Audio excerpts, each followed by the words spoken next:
So we're here with the Iconia Tab A100. I haven't had a chance to check this out with Honeycomb yet.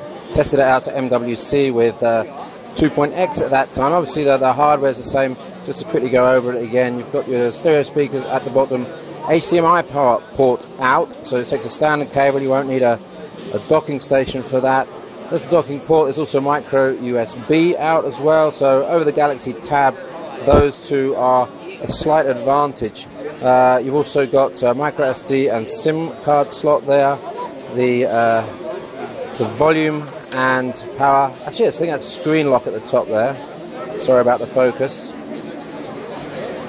Power button and indicator lamp and headphone socket, and then on the left hand side, nothing there. So one of the things about Honeycomb is that it's optimized for dual core processors. So you do get, even when the application is not optimized for dual core, you get some advantage with Honeycomb on dual core. So what I'm doing here is the SunSpider test, which gives us a fair idea of browser processing power, browser rendering power. It's not anything to do with graphics, and I actually believe it might be a single core application as it runs through, but we should get a feel for, it should be around 2.3 seconds, so 2,300 milliseconds. Let's just let that run through. One thing I want to mention is the screen. Let me just tilt it to the left. It's pretty good. Top is pretty good, bottom pretty good, but on the right hand side it is really bad. And obviously this is not an IPS display. Acer have equivalent of IPS displays, but they haven't used it in the A100. So what happens is when you're reading, when you're quite close, one eye sees, and you actually even see it in this video, one eye sees a slightly different color and definition than the other eye, and you get this kind of really weird, almost like you look at it through red and green glasses. So if you're thinking of this as an ebook reader, I have to say no. Be careful, because this screen issue is significant in the portrait mode. Obviously, in horizontal mode, it doesn't make any difference. So that's run through there, 2.3 seconds. So I was pretty close there.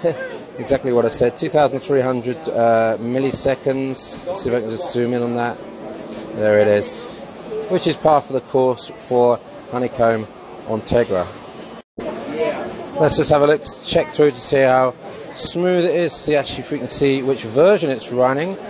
Based on the smoothness, I reckon it's not running 3.2, I reckon it's running 3.0 or 3.1.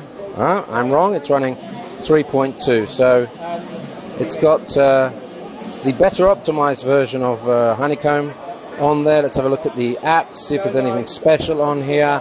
Acer have their Clearfire app, which is DLNA. On the A500, I don't think that works extremely well. They're shipping with Kobo application and all the other stuff. Obviously, it's a Google certified tablet. Now, for people that have the Galaxy Tab, and we're thinking about the Tab 7.7 compared to the A100, you've got price to think about.